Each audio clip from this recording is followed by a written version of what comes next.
Alhamdulillah. Wassalatu wassalamu ala Rasulillah wa ala alihi wa sahbihi wa man walah. Wa ashhadu an la ilaha illallah wahdahu la syarikalah wa ashhadu anna Muhammadan abduhu wa rasuluh, amma ba'du. Maka di khutbah yang kedua ini, barakallahu fikum, kita masih mengeksploitasi dan mengeksplorasi hadis yang telah kita takhrij di khutbah yang pertama. Maka dari faedah yang kelima dari hadis ini, bahwa mereka orang-orang yang muslim dan menjadi ahlil maksiyah dan menjadi ahlil bid'ah, maka mereka akan diusir dari haud sehingga tidak pernah bisa meminum dari air telaga tersebut. Mana dalilnya di hadis tadi yang terdahulu dari Ka'ab ibnu Ujrah?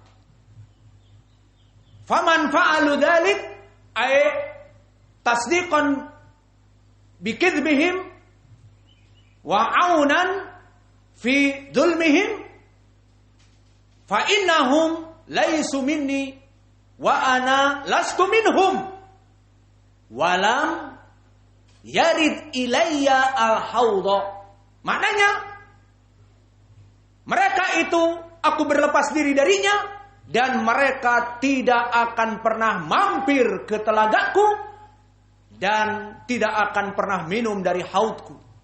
Maka di sini menjadi penjelasan bagi kita dari sifat al-haud yang tadi kami sebutkan di hadis Abdullah bin Amr bin al-As dan Uqbah bin Amir di khutbah yang pertama.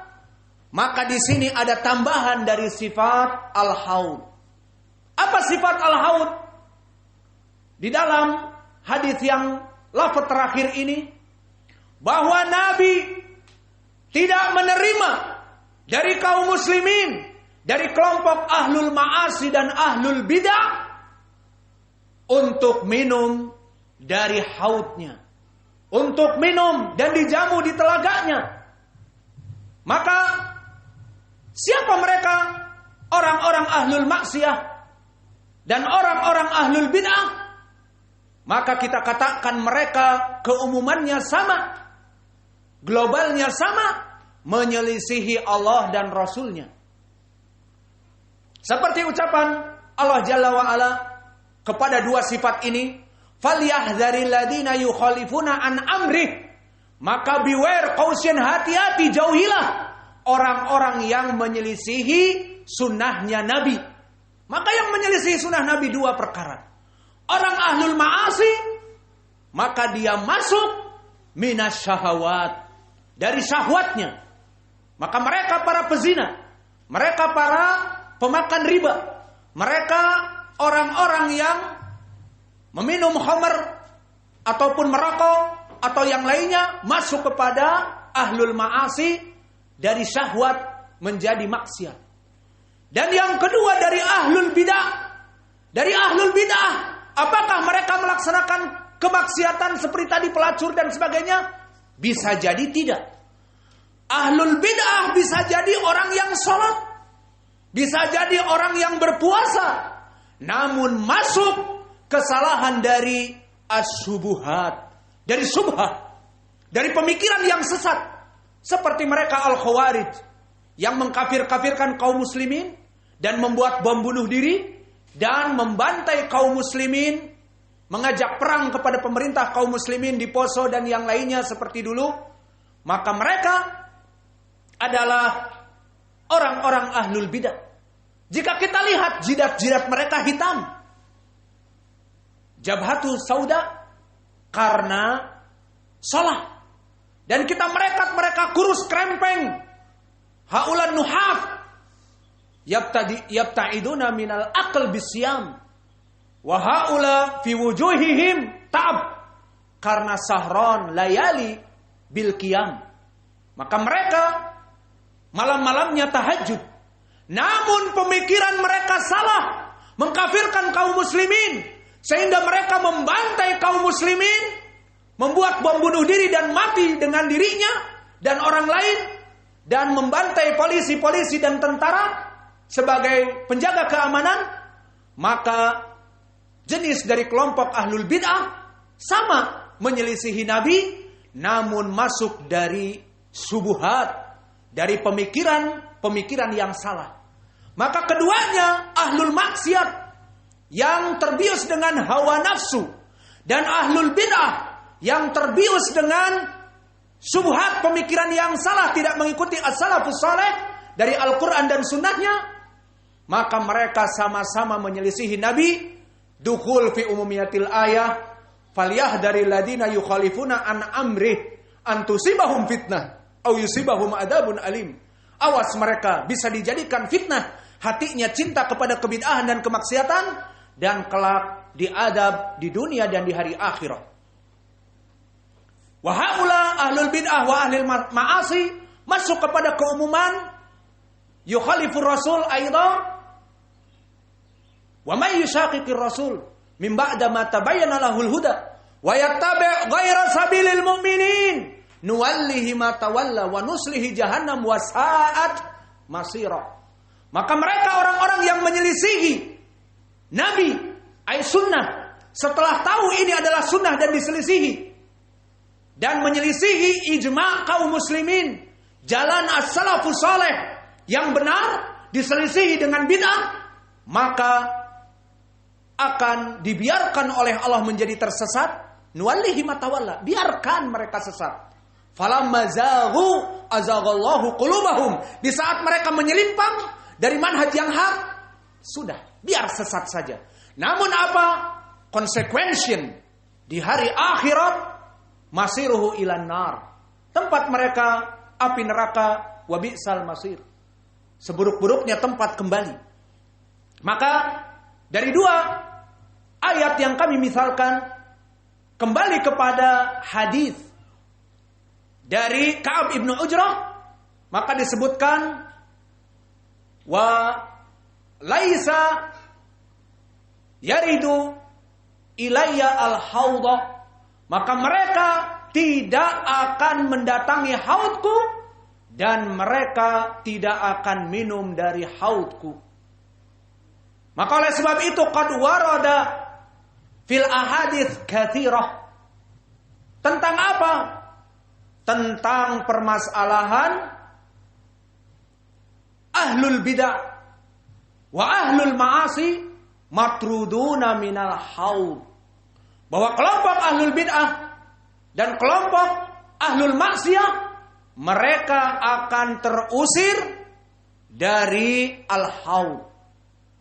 Meskipun mereka muslimin, namun mereka mati dalam keadaan kemaksiatan yang besar dan mati dalam keadaan bid'ah, maka mereka akan diusir. Aina dalil? Ama dalil ahlil maksiyah, adapun dalil dari dai-dai yang buruk, dari ahlil maksiyah, mereka yang membenarkan raja-raja mereka yang salah dan membantu kepada kedzaliman mereka, ahlul maksiyah, maka laisa biwaridin ilayya al-haudah, tidak boleh mereka itu masuk, duduk di haudku dan duduk di sebelah haudku dan minum dari air telagaku. Ini pendalilan ahlil maksiyah. Wa amali ahlil bid'ah, adapun pendalilan dari ahlil bid'ah, kama sabata fi sahihain an Sahal ibn Sa'ad, maka telah datang di sahihain dari Sahal ibn Sa'ad, la yaridu ummati ila haudi fa ana a'rifuhum wa ya'rifuni, maka akan datang pada hari kiamat kaum muslimin dari hamba-hambaku yang mana a'rifuhum, aku mengetahui mereka. Dari mana Nabi mengetahui mereka? Disebutkan di dalam hadis, yu'rafun bi atharil wudu, maka mereka terlihat simahum fi wujuhihim, terbayang wajah-wajah mereka yang putih bersih dikarenakan wudu-wudu mereka dan salat-salat mereka. Walakin akan tetapi aku melihat ana a'rifuhum wa hum ya'rifuni. Maka mereka orang-orang mengenalku dari sifat Nabi. Meskipun Nabi telah meninggal seperti kita, 1433 tahun bedanya. Namun kita tahu sifat Nabi dari sifat khuluqiyah wal khalqiyah dan dari sunnah-sunnahnya. Maka tergambar bagaimana Nabi itu. Kata Nabi, aku mengetahui mereka dan mereka mengenalku dan mereka datang kepada haudku. Maka kemudian dikatakan yuhalu baini wa bainahum. Namun Allah memisahkan antara aku dengan mereka. Mereka dilarang untuk minum dari haudku. Maka tergambar di sini ya ibadah Allah. Bagaimana keadaan yang menyedihkan ini. Kaum muslimin yang cinta kepada nabinya. Dan Nabi cinta kepada mereka. Dan mereka dalam keadaan kehausan. Dari mahsyar yang diturunkan mentari hanya 1 mil. Kemudian dalam keadaan dahaga. Ingin meminum dari haudnya. Maka yuhalu baini wa bainahum. Allah memisahkan mereka kaum muslimin. Dari telaga Nabi Muhammad. Maka lebih dramatisir. Hunaka hadithun akhar awdah min dalik. Lebih jelas daripada hadis ini. Fi riwayati Abi Hurairah. Wa huwa fi sahihain kadalik. Maka dari Abi Hurairah diriwayatkan oleh Imam Muslim, asalnya di sahihain. Maka disebutkan la yadudanna minkum kama yudadul ba'ir adal minal haud. Maka pasti akan ada dari kaum muslimin la yadudanna minkum. Maka pasti akan ada dari kalian yang diusir seperti yudadul ba'ir adal, seperti diusirnya unta-unta yang salah dari kolam. Maknanya orang-orang Arab yang mempunyai unta, 100 unta, 50 unta, mereka membuat air telaga sendiri dari sumur bor dan sebagainya. Untuk siapa? Untuk unta-untanya. Adapun jika datang unta tetangga atau unta dari desa sebelah ikut minum bukan hanya 1, misalnya 10, 20, maka akan menghabiskan air dari sumur bornya. Maka yudadu kalba'iri dhal, maka akan diusir oleh pemilik unta-unta ini. Hus, pergi ke tempat kamu, bukan tempat kamu di sini. Seperti itu. Maka dikatakan oleh Nabi, la yudadanna, maka pasti akan diusir minkum dari kaum muslimin, bagaikan diusir unta-unta yang tersesat agar kembali kepada tuannya dan minum di sumur tuannya. Maka disebutkan oleh Nabi, wa ana arifuhum wa hum yarifuni. Maka aku mengetahui mereka dan mereka mengetahui aku. Maka kata Nabi, halumma yuhalu bainahum wa bainani. Maka Allah memisahkan mereka dari aku. Maka dikatakan, halumma, mau kemana kalian? Kalian kaum muslimin, silakan masuk. Kalian kaum muslimin, silakan masuk. Mau kemana kalian dalam keadaan kehausan? Ini kecintaan Nabi kepada kaum muslimin. Namun di balik itu, Allah memberikan iqab. Allah yang memerintahkan Nabi dan memberikan iqab, memberikan uqubah dari dosa yang telah dilakukan dulu. Maka dikatakan, halumma, mau kemana? Mau minum di mana? Mau istirahat di mana? Dalam keadaan kelelahan, kepanasan dari mahsyar, ingin ikut minum bersama Nabi dalam keadaan yang teduh. Maka diusir oleh Allah, halumma, mau kemana? Faqala Rabbul Izzah, ya Muhammad, innaka la ta'rifu mada ahdatha ba'du. Wahai Muhammad, kamu tidak mengetahui setelah kamu meninggal.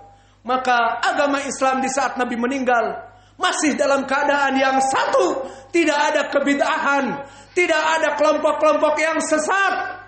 Maka orang-orang yang diusir ini dari kaum muslimin, zahirnya mereka mubtadi', ahlul bid'ah dan ahlul maksiyah, namun belum mencapai kepada tingkat al-kufr wasyirk. Walakin ahlul ma'asi wa ahlul bid'ah la yazal masih fi dairatil Islam, masih dalam gelanggang the circle of Islam. Maka di saat Nabi mengatakan mau kemana, dipisah oleh Allah, tidak boleh masuk. Dia dikatakan oleh Allah, ya Muhammad, fa innahum qad ahdatsu ba'dak. Maka wahai Muhammad, mereka itu kenapa diusir? Karena mereka qad ghayyaru wa baddalu. Ya Muhammad, fa innahum qad ghayyaru wa baddalu wa ahdatsu ba'dak. Mereka telah merubah agama ini dan mereka telah membuat perkara yang baru. Fa'ala hadza ya ibadallah. Fi riwayat Muslim an Jabir disebutkan, wa inna syarrul umur muhdatsatuha. Ay amrun muhdats bid'ah, perkara yang sangat buruk. Fa'ala hadza huna fa innahum qad ghayyaru wa baddalu qad ibtada'u bid'atan. Mereka telah masuk kepada bid'ah. Mereka muslim tapi dari kelompok, bukan kelompok ahli sunnah, al-firqah an-najiyah, as-salafiyah, at-taifah al-mansurah. Mereka bisa jadi muslim syi'i, muslim mu'tazili, muslim yang ikhwani, muslim tablighi, dan yang lainnya, yang bukan dari manhaj ahli sunnah. Maka apa yang dilakukan oleh Nabi jika Allah melarangnya? Karena sebab tadi, fa innahum qad baddalu wa ghayyaru wa ahdatsu ba'dak. Setelah engkau meninggal, mereka telah melaksanakan kebid'ahan dan mati dalam kebid'ahannya. Maka Nabi pun marah. Maka dia membawa asa. Ya'ti bil asa faqalu sukan fi riwayah bodan. Fi riwayah Abi Sa'id Al-Khudri, bodan liman ghayyara wa baddal. Maka kalau begitu, pergilah kalian kaum muslimin yang kalian telah berbuat kebid'ahan, beragama bukan seperti agama yang aku bawa dulu. Aku meninggal, Islam telah jelas. Kalian telah tersesat dengan kebid'ahan kalian, menjadi Islam sufi, menjadi Islam khawarij, menjadi Islam syi'i. Selama bukan dari kekufuran, namun tetap kalian diiqab oleh Allah. Yuhalu bainani wa bainakum. Allah jauhkan kami dan dari kalian. Maka di sini ya ibadallah, jauhilah kemaksiatan dan jauhilah kebid'ahan. Karena Nabi kita mencintai kita. Di hadits Uqbah ibnu Amir dan yang lainnya selalu mengatakan, ana faritun ilaikum fi haudi. Ay Nabi yatamanna. Nabi menginginkan pada seluruh kaum muslimin yang salat 5 waktu berjamaah dan meninggalkan kemaksiatan dan melaksanakan puasa 5 waktu. Puasa yang 1 bulan, puasa Ramadan yang sunnah-sunnah, dan melaksanakan haji dan umrah dan sedekah dan zakat yang wajibat. Nabi berharap yatamanna kullukum ya'khudun anfusakum fi haudi faritun bikum ay ana aqdimu ilaikum ilal haud wa antum ta'tun utash wa qulna lakum ahlan wa sahlan wa marhaban. Namun semuanya itu bisa jadi tidak seperti yang Nabi harapkan. Wa kana Rasulullah yatamanna likulil muslimin yasrabuna minal haud. Namun ada beberapa kelompok yang Allah jauhkan sehingga Nabi pun mengusir bu'dan suhqan liman ghayyara wa baddal. Maka jauhilah haudku bagi mereka orang-orang ahlul bid'ah yang telah membuat kesesatan dan membuat Islam menjadi beragam-ragam, terpecah-pecah. Maka Jauhi haudku biar mereka dalam keadaan kehausan. As'alullahal karim Rabbal arsyil azim an yahfadha biladana bilad Andalusia wal Yaman wa an yahdiya umara'ana. Maka kita memohon kepada Allah agar menjaga negara NKRI ini aman sentosa, gemah ripah loh jinawi. Dan kita doakan para pemimpin-pemimpin kita, Pak Jokowi dan stafnya, agar dijaga oleh Allah, diberikan hidayah. Karena kebaikan mereka, dari doa kita pun, kebaikan bagi seluruh kaum muslimin di NKRI. Dan kita memohon kepada Allah, an yurziqona rizqan halalan thayyiban, wa ilman nafi'an, wa amalan mutaqabbala. Kita memohon kepada Allah, Allah memberikan rizki yang halal yang banyak, dan ilmu yang bermanfaat, yang semakin bertambah, semakin takut tunduk kepada Allah, bukan semakin sombong. Dan amalan-amalan kita yang diterima karena terjauh dari kebidahan. Rabbana atina fid dunya hasanah wa fil akhirati hasanah wa qina adzabannar wa aqimus shalah.